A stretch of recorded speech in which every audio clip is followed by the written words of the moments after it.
एक बार एक वन के पशुओं को ऐसा लगा कि वह सभ्यता के उस स्तर पर पहुंच गए हैं जहां उन्हें एक अच्छी शासन व्यवस्था अपनानी चाहिए। और एक मत से यह तय हो गया कि वन प्रदेश में प्रजातंत्र की स्थापना हो। पशु समाज में इस क्रांतिकारी परिवर्तन से हर्ष की लहर दौड़ गई कि सुख समृद्धि और सुरक्षा का स्वर्ण युग अब आ गया। जिस वन प्रदेश में हमारी कहानी ने चरण धरे हैं उसमें हिरण बहुत थी निहायती नेक, ईमानदार, कोमल, दयालु पशु जो घास तक को भी फूंक फूंक कर खाते हैं। हिरण ने सोचा कि अब हमारे भय दूर हो जाएगा। हम अपनी प्रतिनिधियों से कानून बनाएंगे कि कोई जीवधारी किसी को ना मारे, ना सताए, सब जिएं और जीने दें। शांति, स्नेह, बंधुत्व और सहयोग पर समाज आधारित हो। उधर दूसरी तरफ शेर ने सोचा कि हमारे अब संकट काल आए। हिरण की संख्या इतनी अधिक है कि पंचायत में उनकी ही बहुमत होगा, और अगर उन्होंने कानून बना दिया कि कोई पशु किसी को ना मारे तो हम क्या खाएंगे? क्या हमें घास चरना सीखना होगा? एक दिन बूढ़ा चीता शेर से कहा, मालिक, आजकल आप बड़े उदास रहते हैं। हर शेर के आसपास दो चार चीता रहते ही हैं। जब शेर अपने शिकार खा लेते हैं तब ये चीता हड्डियों में लगे मांस को कुतर कर खाते हैं और हड्डियां चूसते रहते हैं। महाराज, आपके मुंह में चिंता का बादल क्यों छाया है? खैर, शेर ने कहा, तुझे क्या मालूम नहीं कि वन प्रदेश में नई सरकार बनने वाली है? हमारा राज अब तो गया।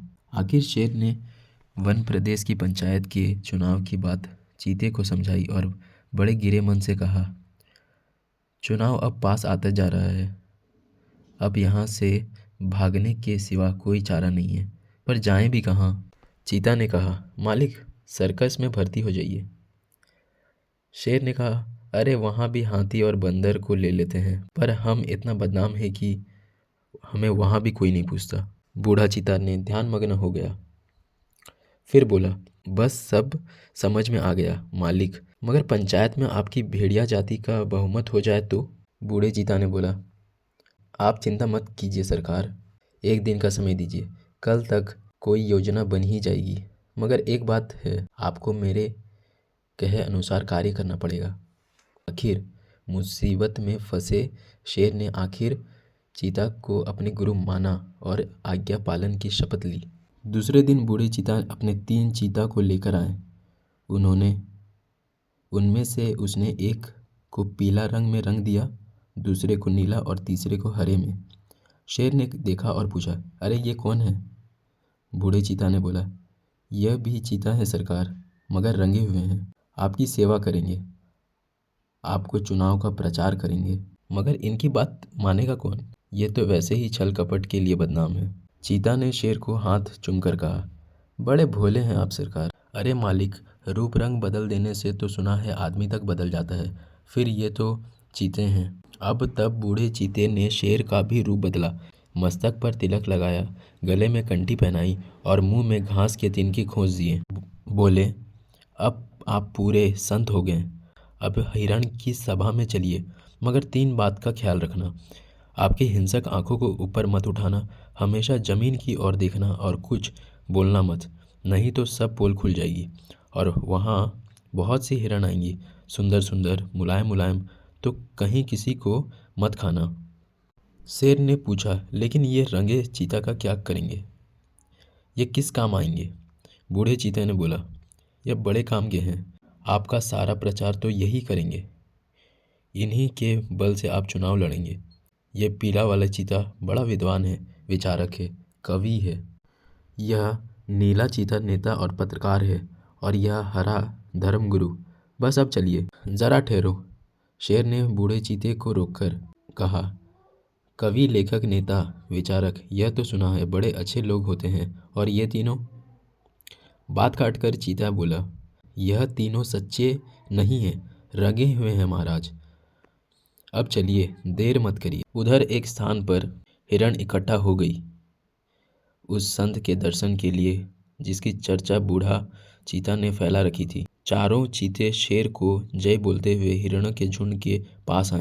बूढ़े चीता ने एक बार जोर से संत शेर की जय बोली। हिरणों में पहले से ही यहाँ वहाँ बैठे चीता ने भी जय ध्वनि की। हिरण ने देखा तो वो बोली, अरे भागो, यहाँ तो शेर है। तुरंत बूढ़ा चीता ने उन्हें रोककर कहा, भाइयों और बहनों, अब भय मत करो।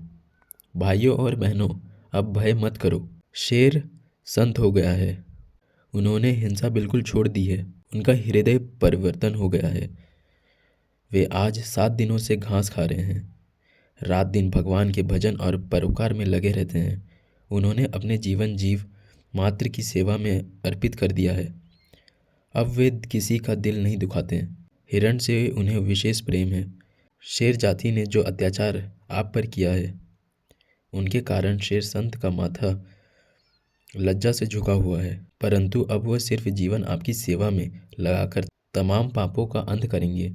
आज सवेरे की ही बात है कि एक मासूम हिरण के बच्चे के पाँव में कांटा लग गया, तो शेर संत ने उसे दांतों से निकालकर हटाया। शेर जो अभी तक उस तरह गर्दन डाले विनय की मूर्ति बने बैठे थे, बीच में कभी कभी सामने की ओर इकट्ठा हिरण को देखकर टपकती हुई लाड़ को घुटक जाता है। आप इन्हें ना पहचान पाए होंगे, पहचाने भी कैसे? यह इस लोक के जीव तो नहीं है, ये तो स्वर्ग के देवता हैं जो हमें सत्य उपदेश देने के लिए पृथ्वी पर उतरे हैं। यह पीला विचारक है, कवि है, नीला वाला नेता है और स्वर्ग के पत्रकार हैं, और हरे वाले धर्मगुरु हैं। फिर नीले रंग के चीते ने कहा, निर्बल की रक्षा बलवान ही कर सकता है। हिरण कोमल है, निर्बल है, अपनी रक्षा नहीं कर सकती।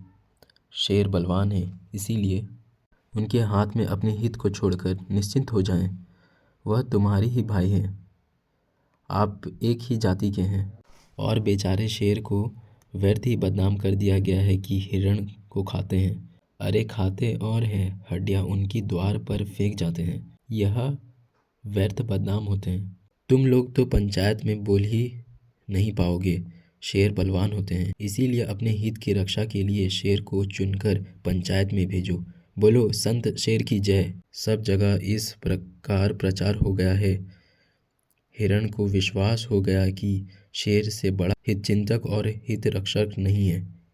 और जब पंचायत का चुनाव हुआ तो हिरण ने अपनी हित रक्षा के लिए शेर को चुना, और पंचायत में हिरण के हित के रक्षा के लिए शेर प्रतिनिधि बनाकर गया।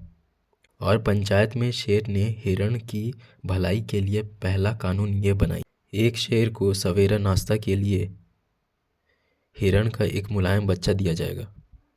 दोपहर के भोजन में एक पूरी हिरण दिया जाएगा, तथा शाम को कम खाना चाहिए, इसी के लिए आधी हिरण दी जाए।